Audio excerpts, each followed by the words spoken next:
Mike Stead, thank you very much for joining us. Thank you, Guy. You previously had a very interesting role as Director of Partnerships for a very important alliance of integrators. You now have workplace and sustainability forums that you're involved with.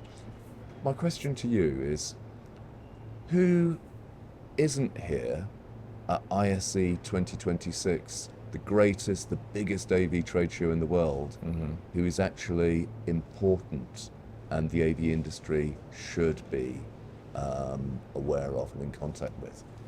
Right. So the persona I'm thinking of is someone who is a Fortune 250 director. If it's probably the UK or Europe, it's going to be director. If it's America or Asia, it's going to be a vice president level person who is responsible for workplace, everything.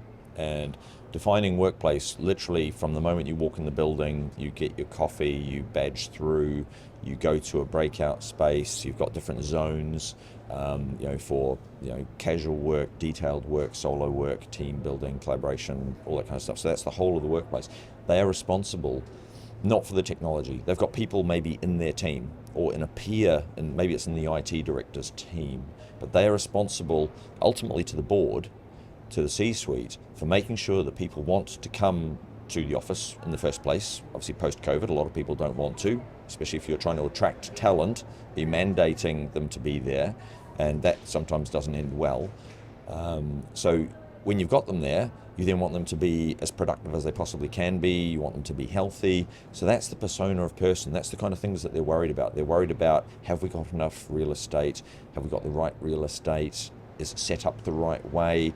And the technology that goes into it is not an afterthought, but they are worried about so many more higher priority things that the technology will just fit in. And so those people are not here. And I've spoken to them, I speak to them on a regular basis, and they say, I don't go to ISE. They are looking at end user satisfaction. They are tracked on how happy their staff are to be in the office, how productive they are. We know that the most expensive asset of any business is its people. An order of magnitude below that is its real estate, and an order of magnitude again-ish below that is its technology. Certainly it's AV technology. So you've got two orders of magnitude between keeping people happy and the screen or the microphone that they're looking at. So any business with half a brain is keeping people happy first and foremost, and then the other things then follow on. And so those people are the people who are not here. Quite often their teams aren't even here either. What I hear them say is, I don't want to let my teams go to ISE or Infocom. I've already got my strategy thought out. I don't need new shiny things, to come in and disrupt what is a 3 to 5 year installation refresh depreciation cycle. And now that's getting longer. So seeing a screen that's a little bit brighter, a microphone that's a little bit sharper is not on their radar. So they're not here. So why does that matter in any way? Is it not enough for the AV industry to be in contact with, meeting and selling to members of their team at a lower level? Well, I think part of what the AV industry needs to do better is to know its customer. Yeah. And obviously the head of AV is maybe the person who is signing off on the purchase order, but they're only doing that aligned with a policy that was set an order of magnitude or two higher in the corporate structure, whether it was around workplace strategy or sustainability or whatever.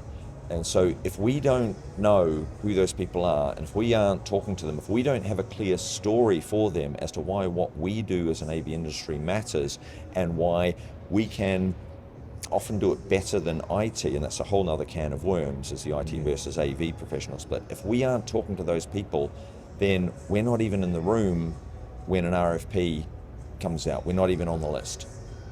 And is that a problem for AV? Does it matter if AV becomes subcontractors to the IT industry? Is that a problem for the user experience? I think it absolutely is. And I was talking with a number of friends yesterday about this. There was a manufacturer at the table, there was a consultant at the table, and there was an integrator at the table. And we were talking about how the AV industry, and everyone watching this podcast will have endless examples of this, where you're called in to quote on a bunch of installs, 500 room up for update. There's a new building, and you look at the spec and you go, well, it's a $10,000 Italian marble table and a glass wall and a flat concrete floor and no dropped ceiling. How the hell are we going to install these microphones, these speakers, these tables? How are we going to power them, get data to them, all that kind of thing? We are coming so late to the conversation very often, and it's bad for everyone. It's bad for us because we look like the fools who can't get this stuff right. It's bad for the procurement person who's now having to go back and ask for extra budget to go and refit things, and it's bad ultimately for the person trying to deliver that awesome end user experience, because all of a sudden a room that was going to look fantastic doesn't. It's got extra stuff all over the place, and there wasn't that early intervention to say, hey, you've got concrete floors and a marble table and glass walls. This is never going to work. This is going to be an echo chamber. So get AV as a consultant, as an integrator, whatever, in the picture earlier, so that then you've got a better experience that's more cost effective for everyone. So the fact that we're not reaching or that persona with that job title is directly linked to the fact that AV is coming in so late. It's not coming in the early stages. Yes. Very interesting. Yeah. Now, there's another area that you're working on, which is the area of sustainability. Mm-hmm. I'm interested there whether there's some other disconnect that you've identified similar to the one where you're saying AV isn't reaching the right people in the right way in order to get in early enough. Mm-hmm. Is there a similar kind of problem in sustainability? There's a number of problems with the AV industry's take on sustainability right now, and I know there are initiatives. There's SAVE, there's the AVIXA Sustainability Advisory Council, which I, as of this week, sit on. We aren't telling the right story to the right people. Again, I walk around the show and I see EcoVadis labels and other things, and I'm not sure whether that's greenwashing or whether the company actually fully embodies it. And I know there are companies here who absolutely do get it and are 100% for it and all that kind of thing. The challenge that they are going to have is making sure that they're talking to the right people in the right order about what's important to them. And thinking, and also, I mean, really the biggest thing is to change their perspective on how important sustainability is. They may have this perception that, okay, it's a box-ticking exercise, it's being driven by marketing, it's being driven by the CEO's partner who wants to feel a bit less guilty about flying everywhere on private jets or something like that. What I'm hearing from the sustainability leaders that I've interviewed as part of my communities is that the number one group who are driving sustainability initiatives in their businesses is their investors. It's the cold-eyed, hard-nosed realists who are wanting to make money off their business, who are saying sustainability is no longer a nice to have, it's not a box-ticking exercise, it is critical to business. And case in point, anyone building cars in Western Germany at the start of the Ukraine war, when the Russian gas was turned off, and if you were using gas in Western Germany to make wing mirrors on contract for BMW and Audi and Volkswagen, all of a sudden you had no gas.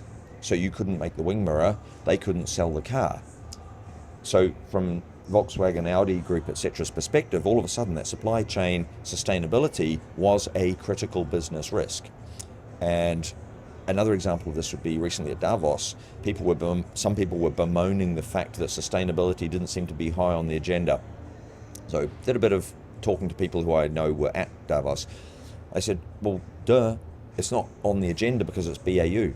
It's now just part of what we do. It's in the investor packs. They're asking for it. They're expecting it. So if you, as an AV brand, and remembering we're a tiny, tiny portion of a much, much bigger picture for any enterprise, if you don't have a clear and concise sustainability strategy, if you are not frictionless in being able to export your sustainability data into a much bigger corporate model that is trying to account for scope 1, 2, 3 emissions, all that kind of thing. If you are not the easiest person to deal with, again, you've possibly pre-qualified yourself out of any procurement process. And sustainability processes drive procurement processes, drive AV procurement policy processes. The AV person is not going to go knock on the door of the group sustainability director and say, hey, can we bend the rules a bit because I really like this display? That's not going to happen. When you say investors are driving this concern, are they concerned about regulatory risk? And if so, does that concern vary by territory, where the regulations might be stronger in one region, say Europe, than in another, for example, North America? And does it also vary by industry? So, for example, highly regulated industries like financial services and pharmaceuticals might have investors who are more worried about this than Right. than others. So I will preface my subsequent comment with, I am not a sustainability expert. I talk to sustainability experts, and this is a relatively new area for me. What I am hearing is them saying, for example, in Europe, as I understand, I think the benchmark is 100 million euro turnover. Above that, the reporting regulations get a whole lot tougher, and there's legal teeth around it. If you get it wrong, especially if you've deliberately misled the regulator about this, your directors could potentially end up in court and or jail if it's bad enough. And we've seen maybe some motor industry executives faking diesel emissions things as a case in point from a couple of years back. And I do think that holds water as a comparison. So it is really critical that we get this right. People are being driven by compliance as well. Obviously, compliance, if you're not compliant, that is a business risk. The EU could potentially shut you down if you're not being compliant, ultimately, if you end up in court action. They're obviously, as I mentioned before, seeing it as a security kind of risk to your business. So it's really important to understand your market, your customers, and the challenges that they are facing. There are regulations for Europe. The rest of the world is probably a lot more fractured. Obviously, the US is a very big market in and of itself. In other markets like Southeast Asia, it's much more fractured. I think we will inevitably see a move towards standardization and coherence. Now, everyone knows that the new iPhone, or iPhones for the last 2 or 3 years, have had USB-C power connectors. You can't buy a lightning-powered iPhone anywhere else in the world, because Apple looked at that and said, right, we need to be compliant with the EU legislation. That drove the whole rest of the world. It's coming this year for laptop connectors, that everything will be USB-C. So Europe is a bellwether for what the rest of the world is going to have to do.